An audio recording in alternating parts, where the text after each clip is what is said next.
to bear across this process. In fact, thanks to our dedicated partners at FEMA, HHS, and the North Carolina Department of Transportation, we gather today on a temporary bridge that serves as a critical access point to our facility. We have far more to do as we bring back our site to its previous production levels, but the power of partnership speaks loud and clear in our progress and momentum to date. I thank all of our guests today for their efforts and passion, and now I invite the Secretary Becerra to share a few words.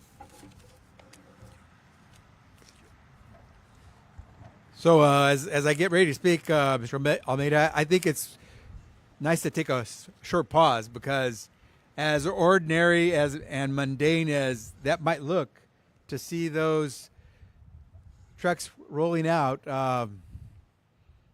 right there, that's helping save some lives. And that's something that we couldn't say when Hurricane Helene had hit. And so as ordinary as that might seem, it's a pretty big deal.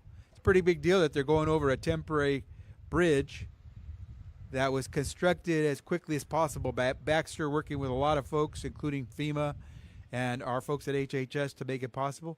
And obviously today, Mr. Almeida and I are standing on another bridge, right by the bridge that was opened up to make use of this facility possible again. I want to say first and foremost to each and every North Carolinian who went through Hurricane Helene, how tough it is to just watch, to see the scenes on television, to know what's happening, and to want to be as helpful as possible. I do believe that our teams at HHS feel good that they were able to come in and do something to help out. And when you realize that this factory right here manufactures about 60% of the IV fluids, but that's about right? It's about 60% of the IV fluids used in the United States of America for folks who are going through surgeries, other medical procedures, and that without those IV fluids, those medical procedures cannot go forward.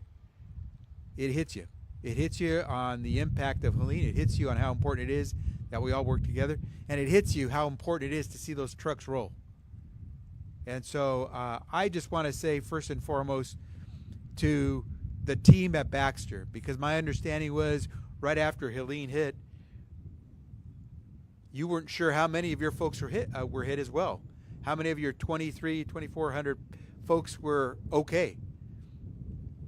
And so to each and every one of the employees at Baxter, who now have all been accounted for, who are back at work, many having suffered some real hardship, devastation, including loss, we say thank you for their spirit and for your work ethic and for getting Baxter back on its feet. To the many people throughout North Carolina who are standing up, we got your back. We're going to do everything we can. I know that President Biden sent word down to all of us. We do this as a team. And so when Baxter said we need to figure out how to transport product, we don't have a functioning bridge anymore. Everyone stepped up. And while HHS isn't recognized for building bridges, we were able to help with FEMA in making that all possible. To Don O'Connell, who is our administrator at the our agency for emergency response. ASPR, our administration for strategic response and preparation, they knew quickly what we needed to do. And so whether it was helping Baxter get the materials they needed to get that plant back up and running, we were going to do everything possible using the Defense Production Act law that allows us to put a priority at getting materials to those most in need as a result of a crisis. Whether it was our folks at FDA, who had to work very closely with Mr. Almeida and his team to make sure that the product that could get produced, and if not produced here, shipped in from various parts throughout the country and abroad, would be safe. FDA did everything it could do to extend flexibilities, to provide more oversight, and to make sure the approvals worked as quickly as possible to make sure safe product was made available to Americans who needed it most in the operating rooms and throughout the hospitals of this country. And our folks at CDC constantly work to make sure that we were able to communicate to our hospital providers, to our medical professionals, what the situation was, working along with Baxter. And so to Don O'Connell, as I said, our ASPR, to Rob Califf, the commissioner of the FDA, to Mandy Cohen, the director of the CDC, and to all of our teams that work with those three agencies and within HHS, I want to say thank you for the work that we were able to do. We're not done. I know, Joe, you probably would say that you're looking forward to seeing more of those trucks roll out today. This is the first day that they're rolling out. Good news. But we still have providers out there who are aching to get more shipments of supply of the product. And so we'll continue to work with them. We appreciate that providers were willing to work with us to conserve product. We were able to help Baxter extend the life of some of their product that was getting ready to expire. We appreciate the effort that Baxter undertook to essentially ship air freight. I don't know what the final quantity will be, but I know it's some 200 flights that are going to be coming in between, already coming in until the end of the year, to make sure product was supplemented with the domestic product was supplemented. So it is a all hands on deck effort. It has been a true partnership, and I know on behalf of President Biden and Vice President Harris, I can say that we hope that we've been on the field with you all the way, and that we will not leave until we all get back to where we should be. And I know, as President Biden has said, I will repeat, it's great to see us back up, but we know a lot of folks are still trying to figure things out, not just work-wise, but home-wise. So we are there. We hope we can continue to support the efforts that Baxter and others in North Carolina are making to get back on their feet, and not only get back on their feet, but get back to an even better place than before. HHS is proud to be here again, and we will continue to support the efforts to get America healthy. Thank you very much. I think we're ready to take some questions. Alyssa, you going to handle that?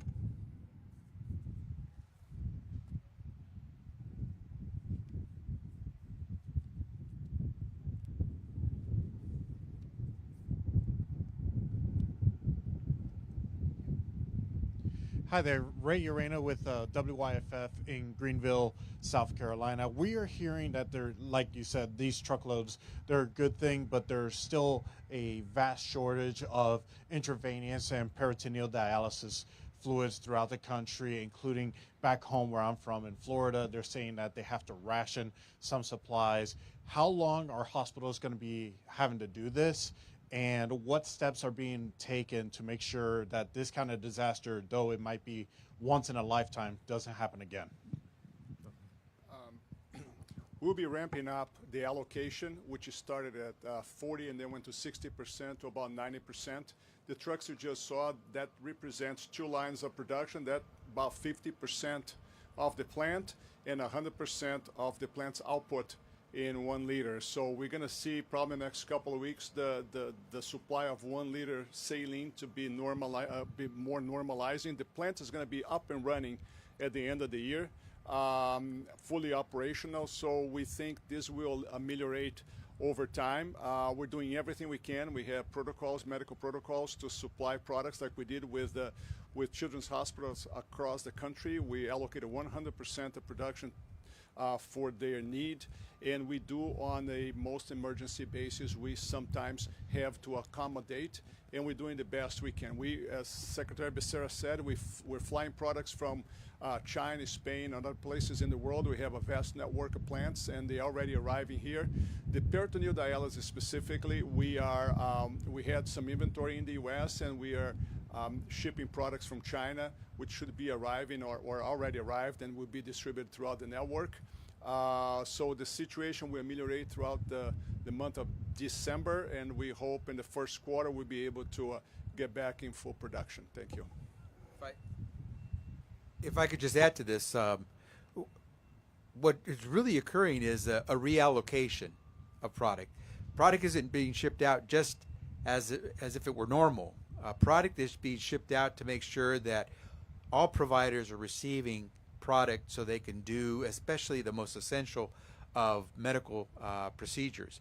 And so with the supply growing, as Mr. Almeida just mentioned, and with the work that's being done with providers to make sure that they are conserving as much of the product as they can, we're hoping that everyone will find that when they need that IV fluid, when they need the different product that Baxter puts out, they will have it there. And so far, because again, it's a whole team effort, I think we're going to be able to get there, because you can see how dramatically the team at Baxter has been able to ramp up their reproduction of their product.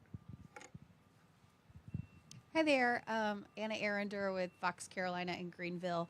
I just wanted to see if y'all could talk a little bit more specifically, too, about some of the damages that we're seeing inside the plant. I know we talked a lot about the flooding out here and the bridges being washed out. And two, on top of the reallocation, are you able to say where those trucks that we saw shipped out today are going?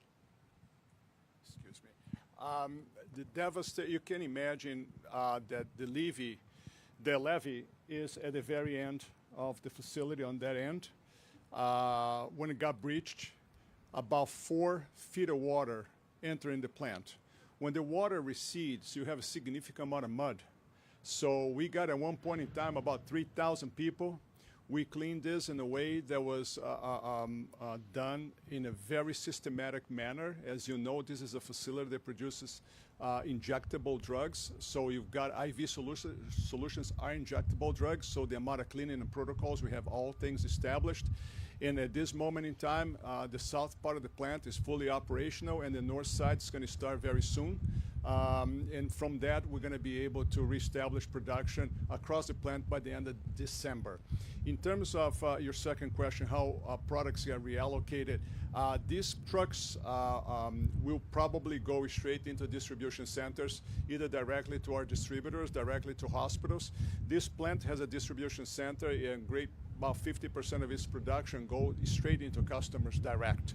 So I don't know specifically where they're going, but they're going to go for a great use immediately. Chelsea Donovan, WRL News out of Raleigh. Obviously, we know just how integral this plant is for shipping these types of fluids, not only across the nation, but globally. Is there any plans, should something like this happen again, when you've got so much manufacturing at one facility, to possibly disperse that out should a biblical, unprecedented event like this happen in the future? Go ahead, I'll follow. Secretary will follow probably better than I do. We are rebuilding the levee. It's already rebuilt. We're going to completely rethink how we secure this facility. So the short term is to secure the facility even better. And now our products across the globe have cross-registrations or in process of cross-registration in the U.S. of the products made in China, in Spain, in England, in Colombia, in Brazil, in Mexico, in Canada, Australia. So we have plants in several different locations, about 12 different plants. So in the beginning is to make sure that when this happens, we're up in the U.S. in about 2 to 3 weeks. We had products from overseas, great collaboration with the FDA and the HHS. Now, in the future, we're going to look into diversifying locations. We're going to work with the government to put in place a program that allows us to diversify. I think most importantly is the Baxter invested $500 million in this facility to automate and to create significant amount of resiliency. And we're going to continue to preserve this facility even further with the augmentation of our levee and how we're going to think about that in the future. So I think your question hits the bullseye. You've perhaps asked the most important thing that we have to deal with post-Helene, and which is, how do you make sure something like this doesn't happen again? Where a devastating natural disaster event in one part of the country impacts not just the entire country, but the world. And that's, in fact, I was chatting with Mr. Almeida and his team about that, because I really believe that's the question we all have to begin to answer. Fortunately or unfortunately, however way you wish to look at it, at HHS we've had to deal with this.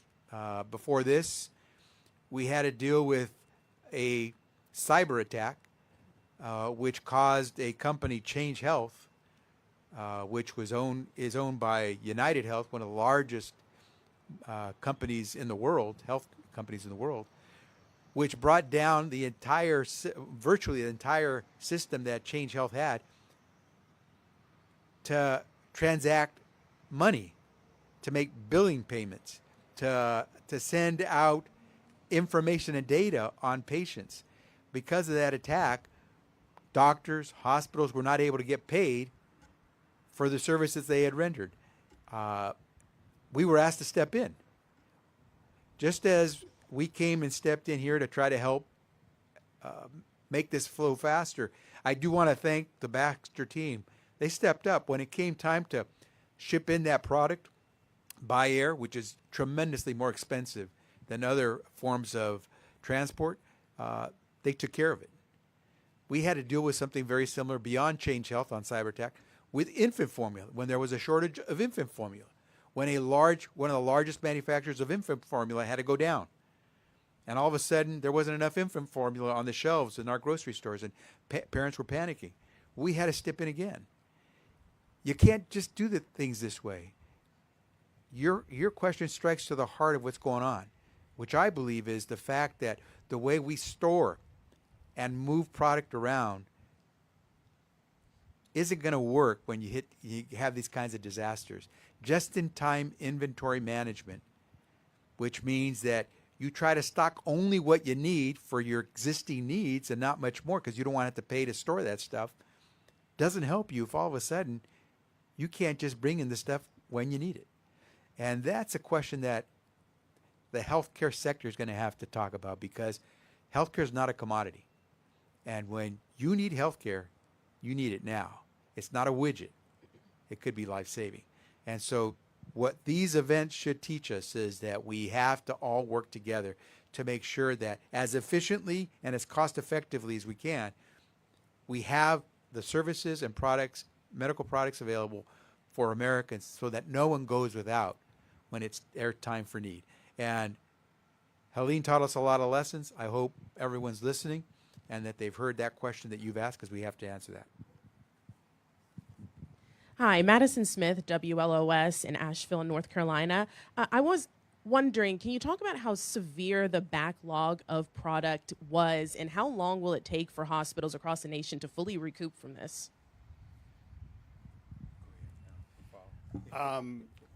It depends quite a bit, like Mr. Secretary has spoken about how much inventory some of the systems have.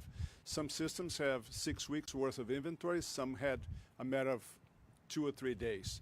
So once we put an allocation in place, we try to supply as much as we can and fair share allocate what we had.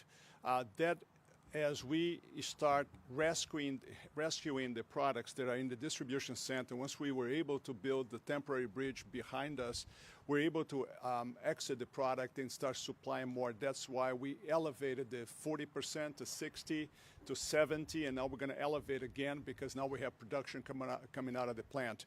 So depends upon the hospital system. I cannot speak on their behalf, but our allocation, which is 70, is going to go to 90% very soon, and 100% soon after that, because that for 1 liter bags. 1 liter bag is the most used bag. There are other products we make here. They're needed. Irrigation, PD solutions are coming right after that. So we're trying the best we can to alleviate. And in the meantime, the reason also we were able to get the allocation up is we in partnership with the HHS and ASPR, we're able to get flights very quickly to get products from China and Spain into the U.S., and their products are flowing out. That's one of the reasons we're 70%. And the only thing I really want to add here is that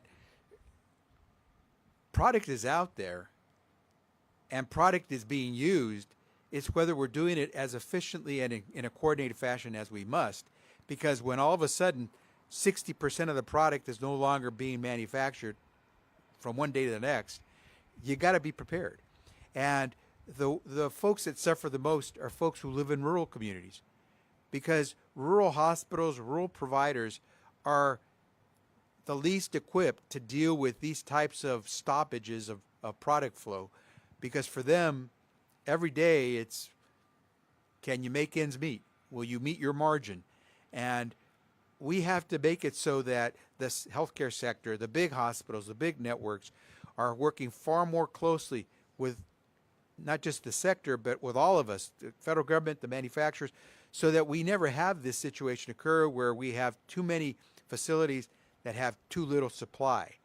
And that's always going to hit the little providers hardest, and those little providers are typically in rural America. And so we have to do this the right way so that our families, regardless of whether they're in rural or urban America, have the medical product they need, and it's not going to stop their loved ones from getting the procedures they need simply because one plant had to shut down for a period of time. This concludes the press conference, so thank you all for making it out today.